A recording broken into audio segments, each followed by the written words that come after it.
بسم ጎይታና ኢየሱስ ክርስቶስ بسم አቦውን بسم መንፈስ ቅዱስ ሓደ አምላኽ بسم ስላሴ ፍትዋት ስድራ አምላኽ ከመይ ጽንሕታ ሰላም አምላኽ ምስኹላትና ይኹን ሎማዓንቲ ሒዘልኩም ዝመጻኹ ዛዕባ አብ ሰሙነ ሕማማት እስካብ ክንደይ ሰዓት እዩ ልጽወም አብ ሰሙነ ሕማማት እንታይ ክንበልዕ ኒኢና ልብል ክኸውን እዩ ማለት እዩ አምና አምላኽና ሰናይ ፍቃድ ናይ ነገረ ሰሙነ ሕማማት ክንናገር ኢና ማለት እዩ ብመጀመርያ ንሪኦ ናይ መጀመርያ ነጥብና ልኸውን አብ ሰሙነ ሕማማት እስካብ ክንደይ ሰዓት እዩ ልጽውዎም ልብል ክኸውን እዩ ማለት ኢና አብ ሰሙነ ሕማማት መጽሓፈ ፍትሐ ነገሥት አንቀጽ 15 ብዛዕባ አንቀጽ ጾም ተባሂሉ ዝንገረሉ አብ ሃምለስ ፈሮና መጽሓፈ ዲድስቅልያ ልበሃል ናይ ሐዋርያት ቆኖና መጽሐፍ ሃምል እዝዞ ማለት እዩ እስካብ 13 ሰዓት ይብለና ማለት እዩ ብኻሊእ ቋንቋ እስካብ 1 ሰዓት ናምሸት ማለት እዩ እስካብ 1 ሰዓት ናምሸት አብ ሰሙነ ሕማማት ክጽወሙ እኒአው ኢሉ መጽሓፈ ዲድስቅልያ ወይ ድማ መጽሓፈ ፍትሐ ነገሥት ይሕብረና ማለት እዩ እንታይ ክብላዕ እኒአው ተይልና ጨውና እንጀራ ብቻ ክንበልዕ ሃምለለና ይነግረና ማለት እዩ ጨውና እንጀራ እና ማይ በቃ ጨው እንጀራ ማይ ሰለስቲአን ክንበልዕ ሃምለለና ይነግረና ማለት እዩ እሱም ሓንቲ ሻዕ ሰዓት 1 ናምሸት ክንገብሮ ሃምለለና ክርስቶስ ኢየሱስ ሕማማቱ እናስተዋስና ዝጾም እዚ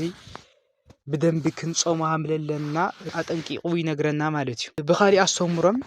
ሓደ አብ ገዳም ዝገብርዎ ወይ ድማ ሓደ ቦታት ሃምዚ ዝናገርዎ ምክፋል ልበሃል ነገር እኒኦ ማለት እዩ አብ ሰሙነ ሕማማት ምክፋል ልበሃል ነገር ይገብሩ ማለት እዩ ሃመይ ተይልና አብ 6 መዓልቲ 2 ሻዕ ብቻ ምብላዕ ማለት እዩ ዘን ማእዝን ልብላዕ ተይልና ሰንበት ሆሳና ድራር ተደሪርካ ሶኒ ምሕላፍ ማለት እዩ አብ ሶሉስ ምብላዕ ሶሉስ በሊዕኻ ረውዕ ምሕላፍ ረውዕ ሓሊፍካ ሓሙስ ምብላዕ ማለት እዩ ሓሙስ በሊዕኻ ትንሳኤ ምብላዕ እዚ ብናይ ጾም ህይወት ዝጠንከሩ ኣሕዋት መንፈሳውያን ኣሕዋት ሃምሃም ክገብሩ ሃምለለዎም ኣብዚ ሰሙነ ሕማማት ዝተፈለየ ጾም ካብ ዓመት ሙሉእ ዝጾምዎ ጾም ዝተፈለየ ጾም ክጾሙ ሃምለለዎም ይንገር ማለት እዩ ስለምንታይ ተይልና አምላኽና ክርስቶስ ኢየሱስ ስለ እንታና ኢሉ 13 ሕማማተ መስቀል ተቸንከረሉ ንሓስበሉ ሰዓት እዩ ሕማማቱ ችንከራቱ ንሓስበሉ ሰዓት እዩ ንአና ንምድሓን ቤዛ ክኾነና ናይ ናዕዳን ክኸፍል ንሱ መስዋእቲ ዝኾነሉ ነገር ስለ ዝኾነ እዚ ነገር እዚ ንሓሰብና ክንጾሞ ስለ ልግበአና ካብ ኩሉ ጾም ድማ ዝተፈለየ ጾም ክንጾሞ ብዛ ሰሙን እዚኣ መጽሓፈ ዲድስቅልያ ወይ ድማ መጽሓፍቲ ናይ ቤተክርስትያንና መዛግብቲ ይሕብሩና ማለት እዩ ስለምንታይ ተይልና ካሊእ ጾም ነቢያት ጾሞሞ ሐዋርያት ጾሞሞ ጾመ ፍልሰታ ወይ ድማ ጾመ 40 ጎይታ ክርስቶስ ኢየሱስ ጾምዎ እናተባሃለ ዝጽወሙ እዩ ሰሙነ ሕማማት ግን ክርስቶስ ኢየሱስ አምላኽ ሰብ ኮይኑ ስለ እንታና ዋጋ ዝኸፈለሉ ውዕለቱ ነስታውሰሉ ዓመታዊ ውዕለታ ነስታውሰሉ ንሓስበሉ መዓልቲታት ሰሙን ስለ ዝኾነ እዚ ሰሙን እዚ ብልተፈለየ ክንጾም ሃምለለና በሊዕና የንፈልጥ ጨውና እንጀራ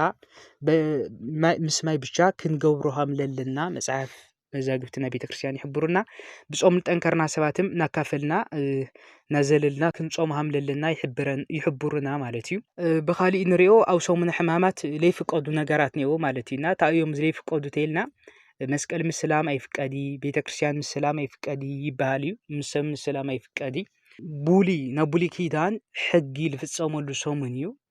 ስለምንታይ ዕለት ዓርቢ ኢና ድሒንና ኢልና ስለናምን ዕለት ዓመተ ፍዳ ነስታውሰሉ ሰሙን ስለዝኾነ እዚ ሓድሽ ኪዳን ነገራትም አይነከናውኒ ማለት እዩ ስርዓተ ቅዳሴ የለ አብ ሰሙነ ሕማማት ስርዓተ ቅዳሴ ሓሙስ ጽጉኦ እዩ ተጀሚሩ ብሓድሽ ኪዳን እዩ ተጀሚሩ ማለት እዩ አብ ሓሙስ ጽጉኦ ብቻ እዩ እዚ ነገር እዚ ልፍጸም ማለት እዩ ናይ ሓድሽ ኪዳን ስርዓት ልፍጸመሉ ሰሙን ኮይኑ ስለዝኾነ መስቀል ክንሳለም ይንኽእል ማለት እዩ መስቀል ናይ ዓመፀኛታት መቕጽዒ ስለዝነበረ ንሱ ስለዝኾነ ብክቡር ደሙ ገና ይተቀደሰ ኢልና ንሓስበሉ ሰዓት እዩ ማለት እዩ ብኻሊእም ለይንሰዓዓመሉ ምኽንያት ይሁዳ ንክርስቶስ ስዒሙ ሕሊፉ ስለዝሃቦ ንሱ ንምስትዋስ ንምዝካር ለኣክል እዩ ንክርስቶስ ኢየሱስ ለለዋ ክብሪ ንምግላጽ ኢላ እዚ ቤተክርስትያን እዚ ነገር እዚ ተቐምጦ ማለት እዩ ክርስቶስ ኢየሱስ ኣብ ኦርቶዶክሳውያን ኣይተሰበኸ ወይ ኣብ ኦርቶዶክስ ቤተክርስትያን የተነገረሉ ልብል ኣስተምህሮ ብዞም ጎረወትና ልበሃሉ ናይ ሃይማኖት ተቋማት ልበሃሉ ብድፍረትም ክናገርዎ ይስምዑ እዮም ማለት እዩ። ግና እዚ ነገር እዚ ንመን እዩ እዚ ሰሙነ ሕማማት ተባሂሉ ዝዝከርስ ንመን እዩ? ንመን እያ ንመን ኢላ እያ ተስታውሶላ? ማርያም ሓሚማ ኢላ ማርያም ተሰቂላ ኢላ እያ ተስታውሶ ተኢልና ይኾነ ዓመት ዓመት ተኸብሮ ንክርስቶስ ኢየሱስ እዩ። ዓመት ሰብኮ ክርስቶስ ኢየሱስ ተሰቂሉ ሓሚሙልና ሞይቱልና ኢላ እያ ማንምም ጌታ ተቐበል ልብል ጌታ ይፈትየ ልብል ጌታ ማላዲ ልብሎ ሰብ ሰሙነ ሕማማት ኣየስታውስወይ ማለት እዩ። ንኣፍ እዩ ማለት እዩ። ኣብዚ መፅሓፍ ከም ተናገሮ ሓድሽ ነገር ከትሕት ፀሓየለይ ጎይታ ጎይታ ልብለኒ ኩሉ መንግስተይ ኣይወርሲ ናይ ሰማይ ኣቦይ ፍቃድ ልፍፅም ብቻ እዩ ሃም ልበሎ መሰረት ኣሕዋትና ኣብ ስሕተት መንገዲ ኮይኖም እዚ ነገር እዚ ይናገሩ ማለት እዩ። ኣብኡ ተለኹ ንኽኦም ክሓልፍ ስለ ዝደለኹ እየና ታይቴልና ጎይታ ጎይታ ልብለኒ ኩሉ መንግስቲ ኣይወርሲ እዚኦም ጎይታ ጎይታ ባህልቲ እዮም። ሰሙነ ሕማማት ኣይፈልጡ ወይ ኦርቶዶክሳዊ ዝኣስተምሮ እሱ ኣይፈልጡ ወይ ማለት እዩ። ኣብ ክርስቶስ እያ ብክርስቶስ ርእሳ ንሱ እዩ መሰረታ ንሱ እዩ። በቃ ብክርስቶስ እያ ኩሉ ነገራና ክርስቶስ እዩ ነገረ ክርስቶስ እዩ ልናገር ቤተክርስቲያን ምንም ከይተናገረት ኣፋም ከኸፈተት ናይ ኦርቶዶክስ ቤተክርስቲያን ማለት እዩ ዝሓቀኛ ቤተክርስቲያን ኣፋም ከኸፈተት ባዕላ ኩሉ ነገራ ክርስቶስ እዩ ልሰብኽ ሰሙነ ሕማማታ ክርስቶስ እዩ ልሰብኽ መስቀላ ክርስቶስ እዩ ልሰብኽ ኩሉ እንታ ክርስቶስ እዩ ልሰብኽ እና እዚ ነገር እዚ ንክርስቶስ እያ ተሓሳብ ጌራ ዓመት ደቃ ብመንከራ ከሕልፍዎ ብጾም ብስግደት ከሕልፍዎ ትድንግግ ሕጊ ደንጊጋ ስርዓተ ውፅያ ትመርሕ ደቃ ማለት እዩ። እና ብኻሊኦም ኣብዚ ክሪኦ ልደሊ 6666 ኢየሱስ ክርስቶስ ሃም ተገረፈ ንፈልጥ ኢና ኩላትናና እዚ ነገር እሱም ቤተክርስቲያን ተሓስቦ እያ ብጣዕሚ ልገርም እየ ቤተክርስቲያን ካብ መፅሓፍ ቅዱስ ውጭ ኮይና ኣይትፈልጥ ኩሉ ነገራ ምስ መፅሓፍ ቅዱስ ዝተተሓዘ እዩ ኩሉ ነገር ካብ መፅሓፍ ቅዱስ እያ ትገብሮ ካብ በዓላ ዝኾነ ነገር የለይ ማለት እዩ እና እዚ ብሃመያ ተሓስቦት የልና እዚ 6666 ካብ ሰሙነ ሕማማት ልባል ኩሉ እስካብ ሶኒ ለሎ ካብ ሶኒ ጀሚሩ እስካብ ዓርቢ እስካብ 41 ልስገድ ማለት እዩ እስካብኡ ለሎ ኩለን ኣብዘን ናይ 7 ሰዓት ጸሎታት ክንደያ ትሰግድ ተይልና ኦ አማኑኤል አምላኬ ለከ ኃይል አቡነ ዘበሰማያት ግና በለት ማለት እዩ 6666 ስግደት ተሰግድ ማለት እዩ ክርስቶስ ኢየሱስ 6666 ተገርፊ ኢላ 6666 ስግደት ንደቃ ተስግዶም ማለት እዩ እና ትገርም ቤተክርስቲያን ያ ብሓቂ በእውነት እና እዚ ነገር እዚ ሚስጥር ዝለይፈለጡ ኣሕዋት ኦርቶዶክሳውያን ነርና እዮም ልብሉ ግን ይነበሩይ ማለት እዩ ኣይፈልጡዋይ ብሓቂ ኣይፈልጡዋይ ማለት እዩ ምፈለጥዋማ ኣይመሓደግዋይ ስለምንታይ ክርስቶስ ኣብ ካሊእ ቦታ የለ በቃ ኣብና ኦርቶዶክስ ቤተክርስቲያን ብቻ እዩ ኣብ ካሊእ ቦታ ከተግኒኦ ይትኽእል እዚ ሓሻዊ ኢየሱስ ክኾን ይኽእል ቅዱስ ጳውሎስ ሃም ዝልበሎ ለይሰበኽናዮ ካሊእ ኢየሱስ ብቕንዕነት መሲሎም ይሰብኹለዉ ንኽፍኣት ንተንኮል ማለት እዩ ዕላማ ገይሮም ንጳውሎስ ከቕትልዎ ደልዮም ለይሰበኾ ጳውሎስ ካሊእ ኢየሱስ ይሰብኹለዉ ኢሉ ቅዱስ ጳውሎስ ሃም ዝልተናገሮ ኣብ ግዜናም እዚ ነገር እሱ ኢሉ ፍጸምሎ ማለት እዩ ኢየሱስ ኣይሰብኹ እናተባሃለ ግን ኢየሱስ መን እያ ትሰብሖ እስቲ በቃ ብዚ መነፅር እዚ ክንሪኦ ንኽእል ኢና ማለት እዩ ኢየሱስ ክርስቶስ ተገሪፉሉ ኢላ 6666 ኣብ 5 መዓልቲ ትሰግድ ቤተክርስቲያን እያ ኒኣትና ኢየሱስ ክርስቶስ ስለ እንታና ተሰቂሉ ኢላ ሰሙን ሙሉእ መንከሩ ስቕላቱ ንሓሰበት ብሓዘን ተሕልፍ ቤተክርስቲያን እያ ኒኣትና ሰሙን ሙሉእ እያ ስለ ስቕለቱ ተሓዝን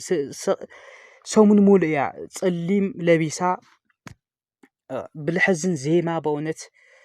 ግፍኦ እዮም ለለይ ገፍኡኒ መዝሙረ ዳዊት እናጸለየት ድርሳነ ምህያዊ እናብጽሐት ተሓስቦ ቤተክርስቲያን ልላትና መን እያ ቤተክርስቲያን እያ እዩ ናመሰረተ ክርስቶስ መካነ ኢየሱስ ሙሉ ወንጌል እዚ ነገር እዚ ይፈልጥዎ ዶ ይኾኑ እዚ ነገር እዚ ይፍጽምዎ ዶ ስርዓቱ ዝተልና በቃ እዛ ትንቢት እያ ትፍጸምለላና ጎይታ ጎይታ ልብለኒ እሱ ንሓስወለና ወንጌል ማቴዎስ 24 ክንዝክሮን ኢና ማለት እዩ እዚ ነገር እሱ እዮም ልፍጽምዎ ኣለዉ ኣሕዋትና ማለት እዩ እና ሰሙነ ሕማማት እዚ ነገር እዚ ክንገብር ቤተክርስቲያንና ትነግረና ማለት እዩ خاليم لتحمس نيو مالت علة تحمس مالت كريستوس إيسوس أماناو سجو أماناو دوم لهابلو مالتي مذكرتها يخوني متحسبة يخوني عرات درار يخوني ناقيشتا درارنا ولو تقوم اللحوات بتعمل الحزنة هاومي يخوني أماناو سجاي أنا حوست هيوتي نا هيوت إنجرا أيه كريستوس نا هيوت إنجرا أيه زي إنجرا سوي بقى علة تحمس والتوهابنا إنجرا أيه نسوم كريستوس يبعلو سجاي يغير يخوني زي حبست يغير لبهال نجاري اللي زويني دامي يغير يخوني بقى داميو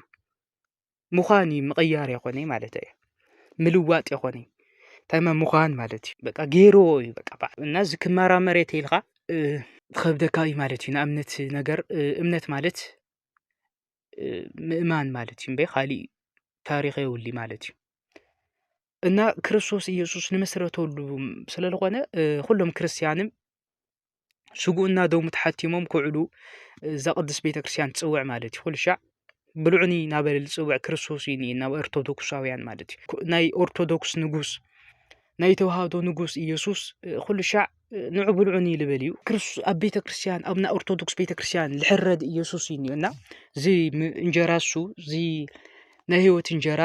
ዕለት ሐሙስ ተመስሪቱና ክንቆርብ ነይና ማለት ዕለት ሐሙስ ኩሉ ክቆርብ ነይዎ ማለት እዩ ክንናገር ንኽእል ኢና ብዕለት ሐሙስ ዝተፈጸሙ ነገራት ማለት እዩ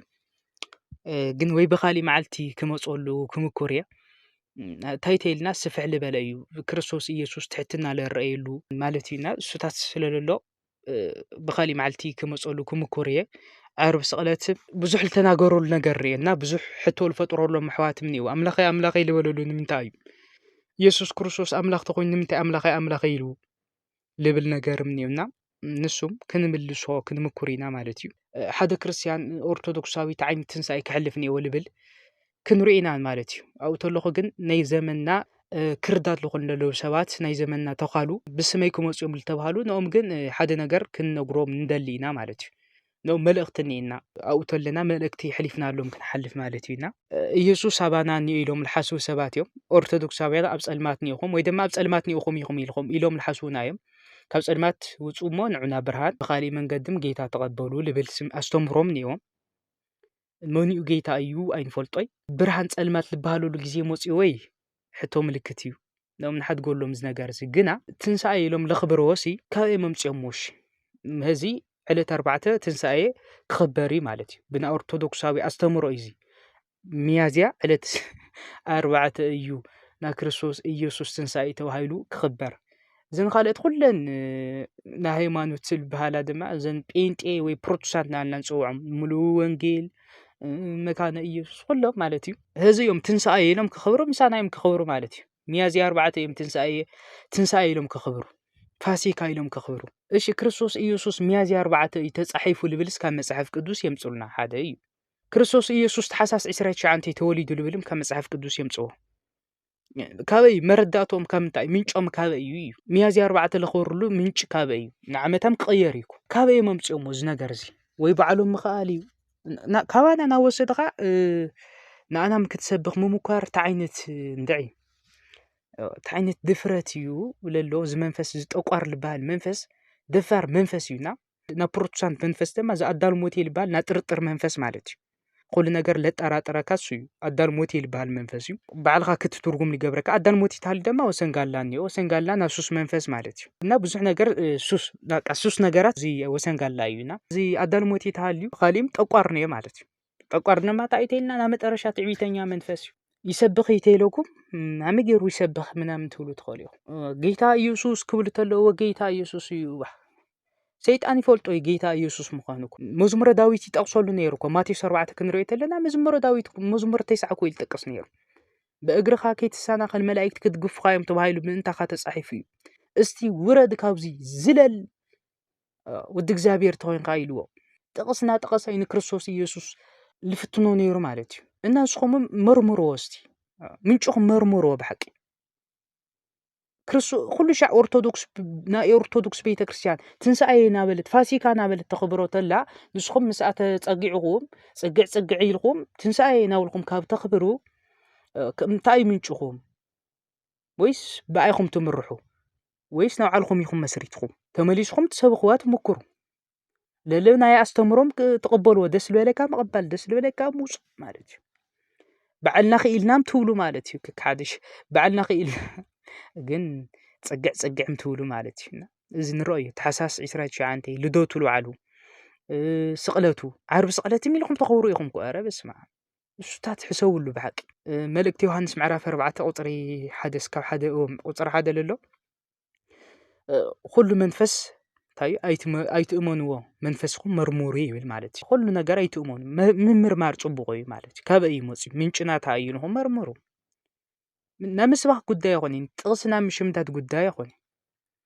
إيسوس نمال قداي يخوني قويتا لبلنا 4 نتف تودي أي بورسي أي فولتيان منفسو موصنا قداي يخوني أي فلتكاي بقى تنبيتنا من نجار حشة تنبيت من نجار يخون بقى أي فلتكاي حشاوي لبلي زمل سد صبينا لنا زنجر زي كنمرمرني إنا مالتي يطعينا كنمرمرني إنا بحقي أو بروتستانت لنا حوات نكون خون خلينا منامن همز عينة حواتم للونا شرك نولو منينا أنا كبصحني أو زنجر زي من جوم كفلتوني أو مالتي نا أرثوذكس بيتكريستيان دقيمة كنا قرول دلي كي سبقت آفاك خفتت كل نجراه كريستوس إيسوس إيو لسبخ 4 نتر نقبرين خلي كريستوس إيسوس كل نجار على سبخ كريستوس إيسوس ብቻ يكون يسبخ ሰለስቱነቱ ሓድነቱ ይሰብኽ ማለት ተሰብኽ ማለት እዩ ናብኡም ትሰብኹ እያ ንመንፈሱን ህይወቱም ትሰብኹ እያ ቤተክርስቲያን ኦርቶዶክሳዊት ማለት እዩ ናይኻ ቤተክርስቲያን ናይኻ ቸርች ግን ታያ ምርምር ራእይ በሐቂ ናዚ ሓሳዊ መሲህ መንገድ ፀራጊት ከይትኾን ናብ ናይ ጡጦስ መንገዲ ትመርሕ ከይትኾን ናብ ገሃነም ከይኾን መወዳእታ እሱ ክንምርምሮ ይግበአና ማለት እዩ بخالي اسكاب نملس او زي نحلي او سومن حنت شعي كسدوا لكم دلين يخو نا يوتيوب نجر هم دولخو كختل لي خاله بيوتيوب لكم حوات يقرتانا ولغو بسلسته شعي الاخني رب سومن هزغن حنت شعي كجبرا حسيب نيره حنت شعي من سددخو حديقي نير حنت شعي جميره نيرنا هزم حنت شعي كسددنا من حسيب نيخو قل ناي حمص اوغم كسدد دسيل نيرو نا عرب سقلتم حسيب نيره كمكورينا خلتين مستاد ناي تنسايم كنمكورينا أمنا أملخنا سنة فقد جن بخالي جزي حنتي يكسدد حاسبا يقوم مالتي حنتي أو سو من حنت شع قدام مالتي قدام أقامشت دحر 10 خلتي فرقي